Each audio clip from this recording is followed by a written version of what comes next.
ഓരോ പരിപാടി രാവിലെ തന്നെ എടുത്തു വെച്ചിട്ട് ഇതാ ഇരുന്നിട്ടുള്ള പരിപാടിയാണ് കേട്ടോ. അത്തപ്പൂക്കളം ഇട്ട് വെച്ചോന്നാന്ന് വിചാരിക്കരുത്. പൂക്കളമൊന്നുമല്ല. ഇതാണ് ഇന്നത്തെ എൻ്റെ ഒരു പരിപാടി. അപ്പോൾ ഇതെന്താണെന്ന് ഞാനിതാ പറഞ്ഞുതരാം. കുപ്പിയിലിട്ട് കിളിക്കണ ഈ സാധനം എന്താണെന്ന് കാണണ്ടേ? അപ്പോൾ വാ, എന്തൊക്കെയാണെന്ന് ഫസ്റ്റ് തന്നെ ഞാൻ പറഞ്ഞുതരാം. അപ്പം അതിന് വേണ്ടി നമ്മൾ ആദ്യം തന്നെ നമ്മൾ തിന്നിട്ട് വലിച്ചെറിയുന്ന നമ്മൾ ഓറഞ്ചിൻ്റെ തോടാണ് കേട്ടോ നമുക്ക് മെയിനായിട്ട് വേണ്ടത്. ഇപ്പം നിങ്ങൾക്ക് എന്തായാലും സംഭവം വെച്ചിട്ടുണ്ടാവും, ഇതെത്ര പരീക്ഷിച്ചെന്നല്ലേ. അപ്പോൾ എന്തായാലും കോപ്പിയടി എന്ന് പറയാൻ നിൽക്കേണ്ട, കോപ്പിയടിയൊക്കെ തന്നെയാണ്. പക്ഷേ ഞാനിപ്പോൾ കണ്ടപ്പോൾ ആദ്യമായിട്ട് കണ്ടതാണ്. അപ്പോൾ അതുപോലെ ആരെങ്കിലും കാണാത്തവരുണ്ടെങ്കിലോ. അപ്പോൾ എന്തായാലും ഇതിനെ കൊണ്ടുള്ള പരിപാടിയാണെന്ന് ഒന്ന് കണ്ടിട്ട് വരാം. അപ്പോൾ എൻ്റെ ഓവർ കോൺഫിഡൻസിലുള്ള ആ ഡയലോഗൊക്കെ കേട്ടിട്ട് നിങ്ങൾ വിചാരിക്കേണ്ട ഇതൊക്കെ മറ്റേ പയറ്റി തെളിഞ്ഞ് വിജയിച്ചൊരു സംഭവമാണ്. ലോക പരാജയത്തുമ്പോഴാണ് ഇത് ഓടിക്കൊണ്ടിരിക്കുന്നത് കേട്ടോ. അപ്പോൾ മിക്സിയിൽ ജാറിലേക്ക് നമ്മൾ ഓറഞ്ചിൻ്റെ തോട് അങ്ങോട്ട് തട്ടിയിട്ടുണ്ട്. ഇനി ഞാൻ ചെയ്തതിൽ പറ്റിയ അപാകത കൊണ്ടാണോ ഇങ്ങനെ സംഭവിച്ചതെന്ന് എനിക്കറിയില്ല. അപ്പോൾ ആരെങ്കിലും ഇങ്ങനെ ചെയ്ത് നോക്കിയവരുണ്ടെങ്കിൽ എന്താണ് ഇവിടെ സംഭവിച്ചതെന്ന് നിങ്ങളൊന്ന് പറഞ്ഞു തന്നെ കേട്ടോ. അപ്പോൾ എന്തായാലും കഷ്ടപ്പെട്ട് എടുത്തതല്ലേ, എടുത്ത് പോസ്റ്റ് ചെയ്യേക്കാമെന്ന് വിചാരിച്ചു. ആരെങ്കിലും ഇതുപോലെ ചെയ്തിട്ട് പരാജയപ്പെട്ടവരും വിജയിച്ചവരൊക്കെ ഉണ്ടെങ്കിലോ. അപ്പം ഞാനിത് ഓറഞ്ചിൻ്റെ തോടൊക്കെ അടിച്ച് അതിൻ്റെ ജ്യൂസൊക്കെ ഇങ്ങോട്ട് എടുത്തിട്ടുണ്ട് കേട്ടോ. ഇത്രയും ജ്യൂസ് സാധനം കിട്ടിയിട്ടുണ്ട്. ജ്യൂസ് നമുക്ക് കുടിക്കാനല്ല. അപ്പോൾ നമ്മളെ വീട്ടിലുള്ള 2 ചേരുവകളോട് ഇതിനകത്ത് ചേർക്കണം, ചേരുവകളും കൂടി ഇതിനകത്ത് ചേർക്കണം കേട്ടോ. അപ്പോൾ നമ്മളെ സോഡാപ്പൊടിയും എല്ലാം നാവ് വിളിക്കുന്നത് എല്ലാം പരാജയം തന്നെയാണല്ലോ. അപ്പോൾ സോഡാപ്പൊടിയും നമ്മളെ സിർക്ക വിനാഗിരിയും കൂടി അങ്ങോട്ട് ഒഴിച്ചിട്ടുണ്ട് കേട്ടോ. വിനാഗിരി ലേശം ആദ്യം ഒഴിച്ചിട്ടുണ്ട്, പിന്നെ ഞാൻ കുപ്പിയിൽ ഒഴിക്കുന്നുണ്ട് കേട്ടോ. പിന്നെ ഇതുപോലത്തെ ലേശം നല്ലൊരു ചെറിയൊരു കുപ്പി എടുത്തിട്ട് അതിനകത്തേക്ക് സോഡാപ്പൊടി ഇട്ടിട്ടുണ്ട്. പിന്നെ നമ്മൾ വിനാഗിരിയും കൂടി ലേശം ഒഴിച്ചിട്ടുണ്ട് കേട്ടോ.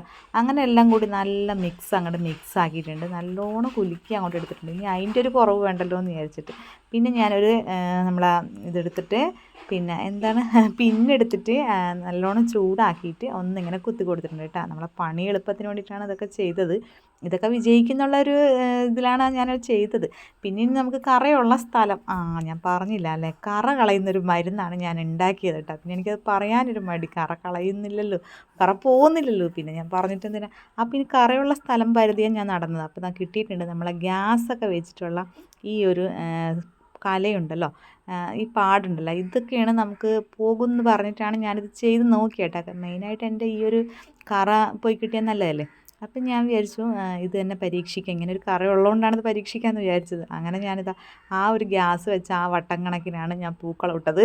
അപ്പോൾ പൂക്കളമൊക്കെ ഇങ്ങനെ വട്ടത്തിൽ തന്നെ അങ്ങോട്ട് കൊടുത്തിട്ടുണ്ട്.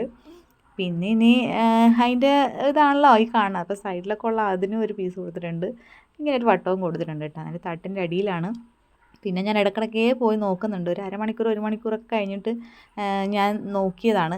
അപ്പോൾ നല്ല രസത്തിൽ തന്നെ കിടക്കുന്നുണ്ട്. ഇനിയിപ്പോൾ ഇതിങ്ങോട്ട് മായ്ക്കുമ്പോൾ അങ്ങ് മൊത്തത്തിൽ പോകുമെന്നാണ് എൻ്റെ ഒരു ഇതുണ്ടായത്. പക്ഷേ എന്താണെന്ന് അറിയില്ല, ഒന്നും പോയില്ലതാ. കൈകൊണ്ട് ഇങ്ങനെ ആക്കുമ്പോൾ തന്നെ അവരാക്കുമ്പോൾ തന്നെ അത് പോകുന്നുണ്ട് കേട്ടോ കറ. പക്ഷെ ഞാൻ കൈകൊണ്ടും ആക്കിയിട്ടും പോകുന്നില്ല. എങ്ങനെ ചവിട്ടിയൊക്കെ തിരുമ്മി നോക്കിയിട്ടും അത് പോകുന്നില്ല കേട്ടോ. അപ്പോൾ ആദ്യം വിചാരിച്ച് എങ്ങനെയെങ്കിലും പോയിപ്പിച്ചിട്ട് വേണം വീഡിയോ ഇടാമെന്ന്.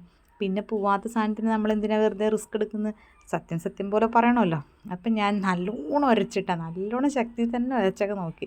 പക്ഷേ എങ്ങനെ സാധനം പോകുന്നില്ല.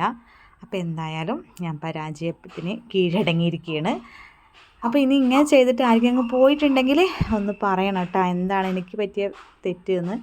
അപ്പോൾ എന്തായാലും പരീക്ഷിക്കണം എന്നൊന്നും ഞാൻ പറയുന്നില്ല, എനിക്ക് പറ്റിയൊരു അമളിയാണ്, അത് ജസ്റ്റ് ഒന്ന് കാണിച്ചെന്ന് മാത്രം. അപ്പോൾ അടുത്തൊരു വീഡിയോയിൽ കാണാം. ടാറ്റാ.